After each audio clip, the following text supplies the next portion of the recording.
are on. The thingy's doing the thing. Beep, boop, beep, beep, beep, beep, beep. That thing. Yep, they are. Hello. Hello. So, where are we today? We are at Christie Lake Conservation. Which is close to Dundas, correct? Yes, I guess just to the northwest of Dundas, which is just outside Hamilton. Yeah, there's a few Christie Lakes, that's why I was just saying. Oh, is there? One or two, so I always wondered, like, who's Christie? I don't know, maybe we should Google it. Yeah, I guess so.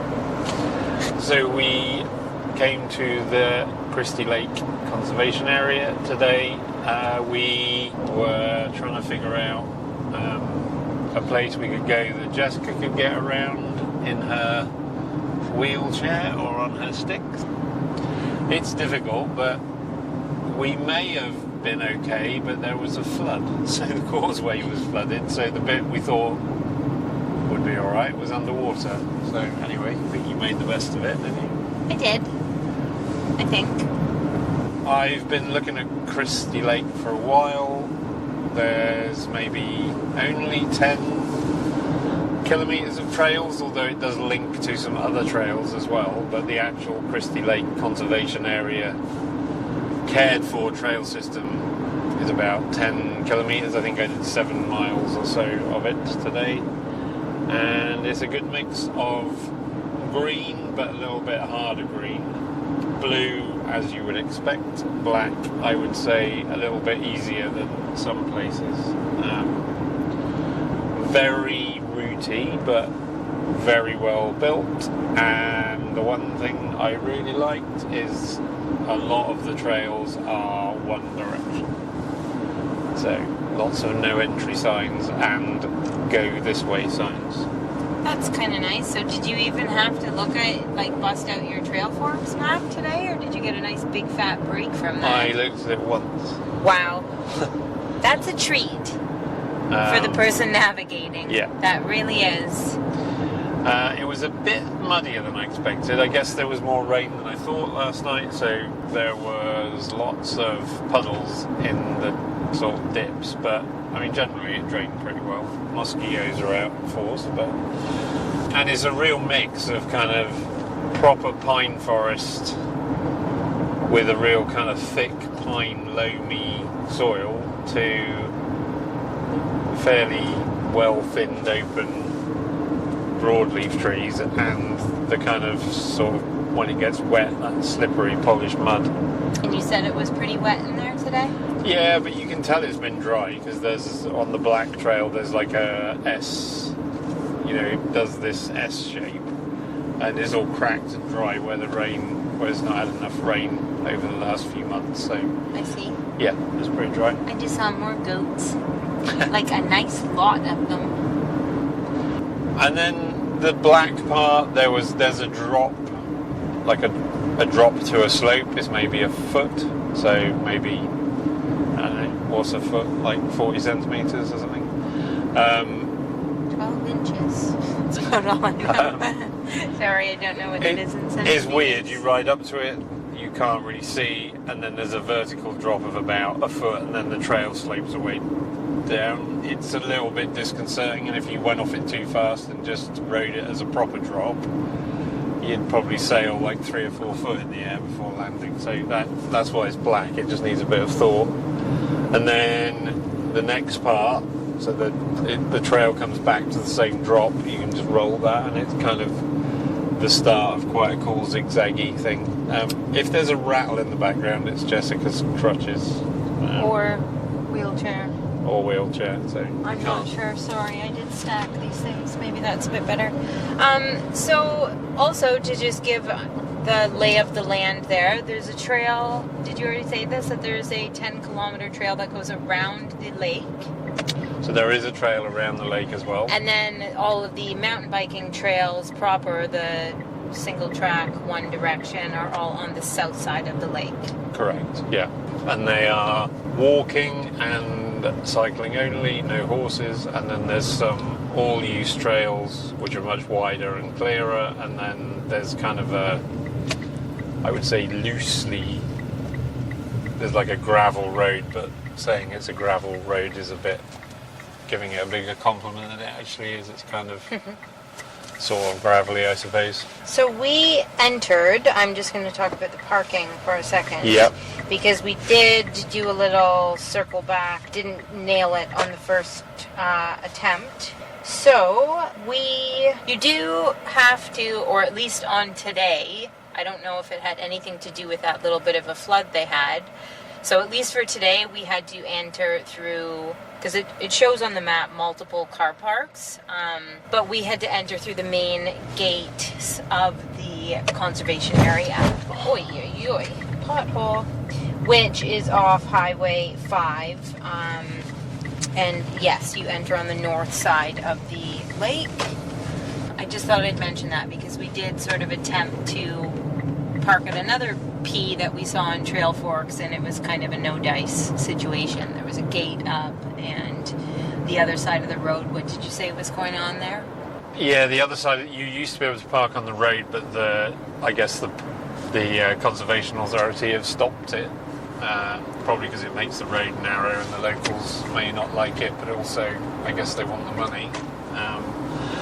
It's not cheap. I mean, I think it's at least $16 to park.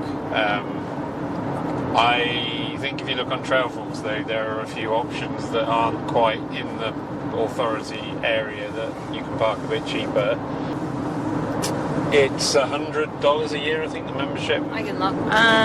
Regular membership is $120 plus tax. And a family pass plus is $180. It's expensive, but if you live near there, it's probably worth paying, because there's other there's other trails within the conservation area, but also it's very well maintained, very well waymarked, and you kind of get what you pay for. Although I think the Hamilton Mountain Bike Club maintain the signage. It did say that they were the ones who built Hamilton Burlington, maybe, Yeah. or the people who built the trails Right. on the south side there. And I would also add that, for a conservation area on a gorgeous Saturday afternoon, it was relatively quiet for an August Saturday afternoon. Yeah, I mean, there's multiple car parks, isn't there? Sure. There's a lot of lakeside area, and they seem to manage the kind of hangout spaces quite well. I thought, like lots of tables but yeah, it was quite quiet considering. Maybe it's just that bit further from Toronto, because like Albion today would be super busy. I would think. And that's what I was, I guess, I haven't been to a ton of conservation areas. So I guess I don't have a ton to compare it to, but I was thinking of Albion, you're right, would have been, based on our just small amount of experience, would have likely been pretty darn busy today. And I thought it was quite quiet. I mean, I was wheeling along on the gravel road because there really isn't any wheelchair accessible trails there. There could have been one, and that was, I think, the one little bit that was closed due to flooding overnight. But there's really no accessible trails there. No. So I was kind of just wheeling along on the main gravel road, and I mean, I was not seeing cars coming by very often at all.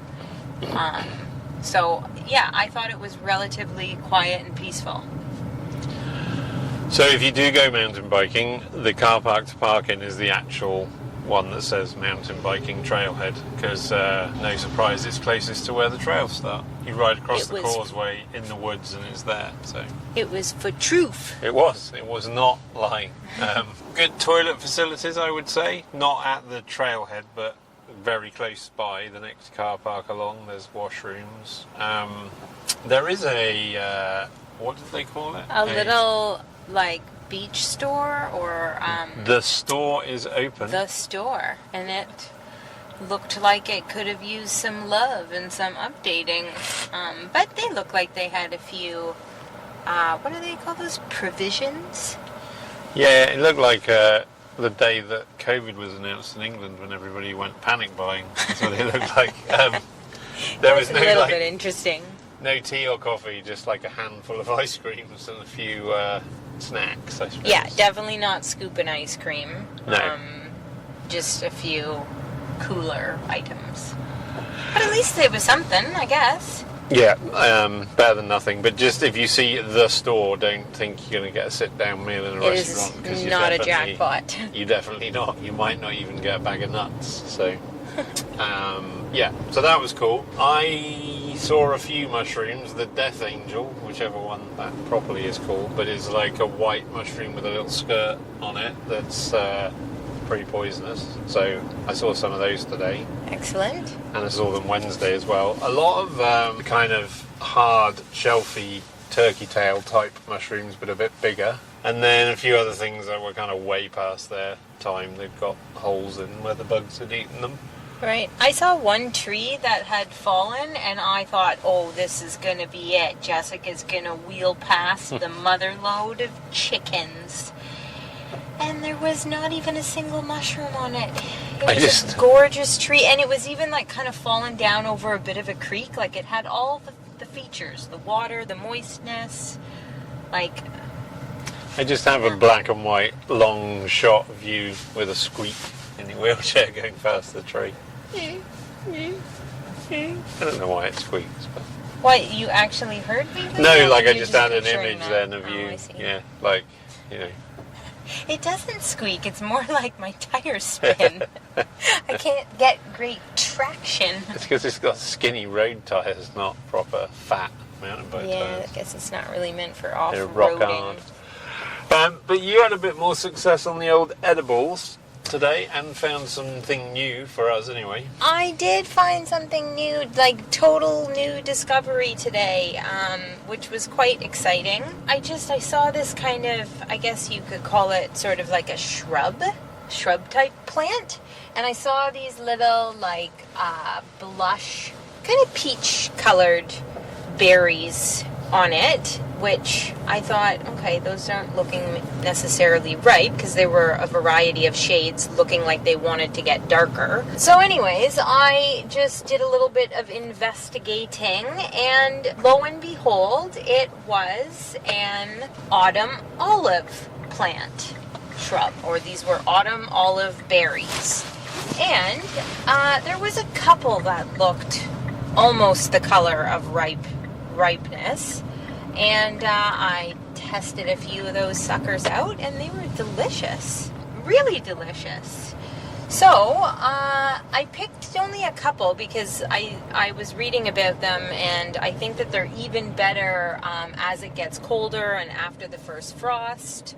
Their flavor improves, and so they're definitely, I'm on the way early side here for them.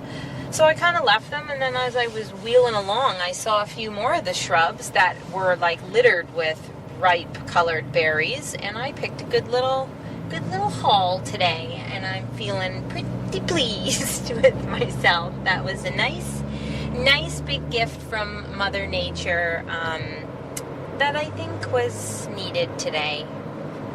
Yeah. Wonder why they're called olive berries. Sorry again for the noise in the background. Is a guy in a car with a big exhaust, I guess. That's the best way of putting it. Anyway, hopefully that's gone then, that sound. That's all right. Yeah, so why do we know why they're called olive berries? Or Autumn olive? is it because they go that colour, I wonder? Or No, because they're red. Like, they're I would say a fairly reddish color, but they've got this cute little speckle on them. They're interesting, and even with the little bits of stem on them and everything, like, just pop them in, and they were pleasant. And what's your plan with them suckers then? Well, I'm not sure. I might do a little bit more reading and research first before making any wild decisions with my little haul here. But if all else fails, or if I don't come up with something like clever and cool, I mean, I'm thinking something along the lines of either pickling or dehydrating. And I thought that I really like, I have some elderberries that we picked last year and dehydrated them, and I really like them mixed into my like granola or yogurt. if I remember having that. And they just, they last they last forever, essentially, so... Yeah.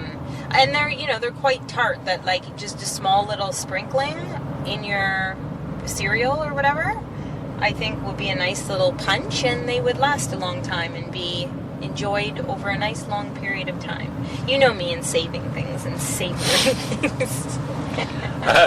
Yeah, that's a whole other podcast episode. Jessica the pack rat. And then we did notice that there was a farm shop or two, and actually there are 3 on the road all around the entrance to the Christie Conservation Area. Yeah, one right across the street, one to the west, and one to the east. And we went to all of them except for the one to the east. Which, we didn't know was there. But we went to all 3, but we did have an exceptional experience at... Well, do you want to talk about that one first? Go ahead and finish what you were saying. So I was going to say that the one that we went to where they sold ice creams, we had an exceptional experience because we got to say hello to some goats. It was just the perfect combo. I mean, at least in my opinion, a cone and petting goats. Come on. Some picnic tables, a nice breeze, a big tree to sit under. It's definitely worth a visit. So what was that one called?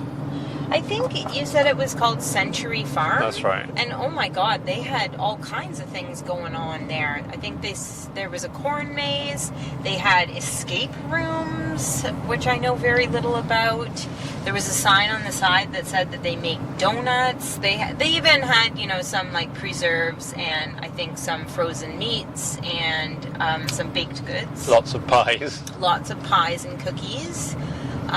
But their ice cream selection was superb, and we really appreciated that they were carrying a few, I don't know if I should call them underdogs, but a few of the creameries that you most commonly find in ice cream shops. They only had a couple of those flavors, and then there was one brand. I don't recall what it was called, but I just know it was out of London, Ontario. Yeah. And the other one, I don't recall where it's from either, but not often do you see these ones. So there was a few new flavors to choose from, which was pretty exciting. Yeah, and the flavors we had, I think I thoroughly enjoyed mine, and I think they were What excellent. flavors did you get, Jamie? Strawberry cheesecake and banana and peanut butter. Normally it's banana and chocolate. Banana and peanut butter? Yes, please. Which was actually excellent. It was like a full banana split on one cone. So that was a little treat. And I had 2 delightful flavors too. I had full-on licorice, which I did say it could have been more licoricey. It was a good amount, but I would have loved it if there was like a swirl of actual licorice in it, much like a tiger tail. Would have upped the licorishness. But I think your average folk can't handle it. may not have, And the other one that I had was mango strawberry, but check this out. It was a frozen yogurt, but check this out. It was borderline like a sherbet, but with a little bit of creaminess. So I often like to get one sherbet and one creamy to offset one another. It was a delightful combination. Makes sense. Yep. To me, anyway. Anything else we need to cover? Not really, I think, on there. You didn't see any other animals, did you? No, just the normal chipmunks. Actually, I did hear a bird that sounded like a squeaky wheel. And I thought I heard or was very close to a baby bird or a baby something that was kind of crying and squawking. It was quite sweet. There was, yeah. I didn't see it though. No, and at one point when I was riding along, it literally sounded like a squeaky bicycle wheel. It was and it wasn't, but it was very strange, and I can only assume it was some strange bird call that I'd not kind of heard before, so that was a bit weird. Chipmunks and squirrels, nothing else really. Okay. Nothing really for me too. Again, midday and high traffic area. A couple of hikers following the correct direction and got out of the way. A few other mountain bikers, but everybody was cool and going the same way, doing what they're supposed to do. So no complaints from me. It was an excellent place, good beginner place, good intermediate place. I was going to say something, which is if you've been on a bit of a trip around, the Ontario trails, so you've been up to Horseshoe or Guelph or Arkle or one of those places, or down to Turkey Point, or it could be a good stopping point on the way back, because you could probably do it in an hour and 10 minutes, and it's just pleasant. I guess an hour from Toronto. So yeah, just something to stick in your back of your mind, because it's definitely worth a trip, I think. I was just going to say about your Achilles injury there. Oh, yes. So how are you getting on? Do you want to do a little update on the old leg situation? Sure. So I've been, okay.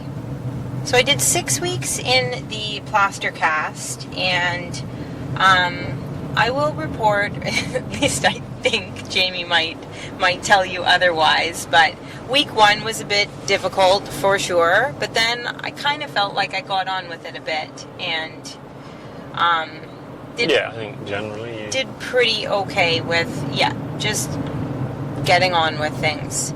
And so just earlier this week, that was 6 weeks up, and I got my plaster cast cut off. Sayonara, sucker. And the next phase was to be in an air boot for another 6 weeks. And I did not do so well in that appointment. I'll just say, this is all new to me. I've never really had any big serious injuries or broken bones or had any kind of hospital visits like this.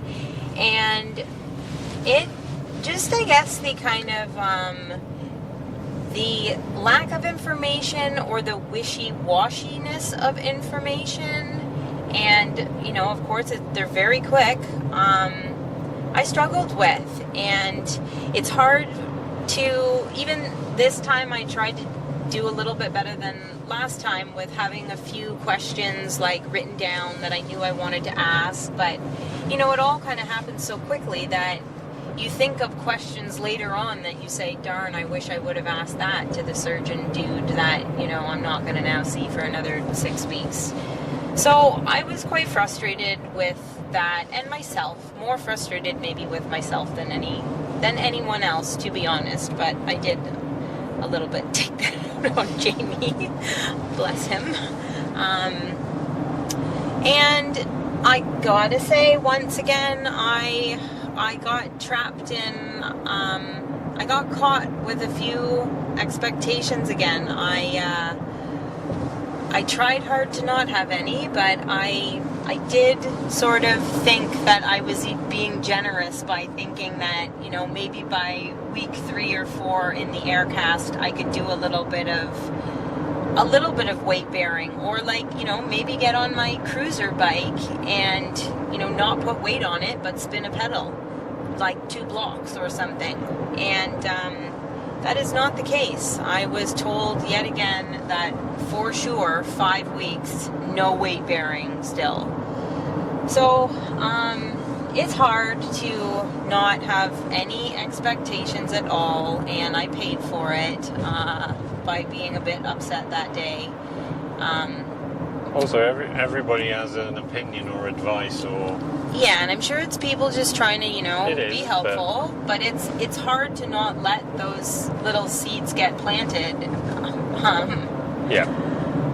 and take some root, right? So, so I'm now been a few days in this air boot, and you'd think that all the freedom, now that I don't have that plaster cast on, it must be wonderful. And I keep telling people that are asking me that, ask me in another week, because to be honest, the first time I you know, in the evening took the air boot off, it's a little bit scary. I was used to having, you know, like basically armor around that delicate joint there for the last 6 weeks and could kind of bash it off of anything. And it was no problemo. And so I'm sure that in another couple of days, I'm going to start to appreciate a little bit more some of the new freedoms, such as, already putting both legs in the bath is pretty glorious. Sleeping without it, with nothing on my leg, again, it's getting a little bit better, but at first that was pretty scary. It's all still pretty tender and like floppy and still very swollen and quite bruised. It's just all a little bit vulnerable and scary, but I think I'll start to get used to it. So that's kind of where I'm at with that. Was that that's a good thorough answer. Update? And again, I just think, if anybody else is going through that particular injury or another injury, everybody has an opinion. You can find research on the internet that will probably tell you exactly what you want to hear, but you just have to. And I've stayed away from looking for information on the internet for this reason specifically, but it's kind of impossible to avoid other people putting their 2 cents in. I should get my my earmuffs from work and just say, just excuse me 1 second. Yeah, let me put these on. Put my earmuffs on. But yeah, I was going to say, by all means challenge what you're told, but at the end of the day, the hospital or the surgeon or the doctor will be just following the latest protocol, and that's what's happening. So yeah, so we'll see how things unfold, but for today that's where it's at. And I can kind of go from one extreme to another, from I'm aware, I won't even, don't even put that in. I would like to add a couple of things. So one is we do desperately need, require, would please ask that you subscribe, depending on what platform you're on, and also 5-star reviews only. I know that sounds a bit funny, but if you don't want to give a 5-star review, just don't bother listening to it, because you don't have to, and it's free, and you're not paying for it. So and if that sounds snarky, I apologise, but I had a comment last week from somebody, and it's like, yeah, okay, well, don't listen to it then. So that would be helpful to us. We do have a store. At the moment, it's a bit expensive on the shipping. We will see how it goes. We might move it at some point, to a cheaper option, but as it stands, it is what it is at the moment. I'm actually surprised. We of course ordered a few, and I was wearing my cool new shirt today, and nobody asked me about it. Wow, Jessica, you really think you're something, eh? Well, I just thought a few of even the last mountain biker. Oh, I wasn't wearing a shirt at that point. Never mind. Oh dear. Well, on that note, because everybody today was so nice at the conservation area. I thought, you helped him with some directions, which he was so polite about, and of course you were going to help him, but I thought he would have been a primo person to ask about it, but I wasn't wearing. Yeah, true. So what does it say on the back of your t-shirt? It says, "Get lost."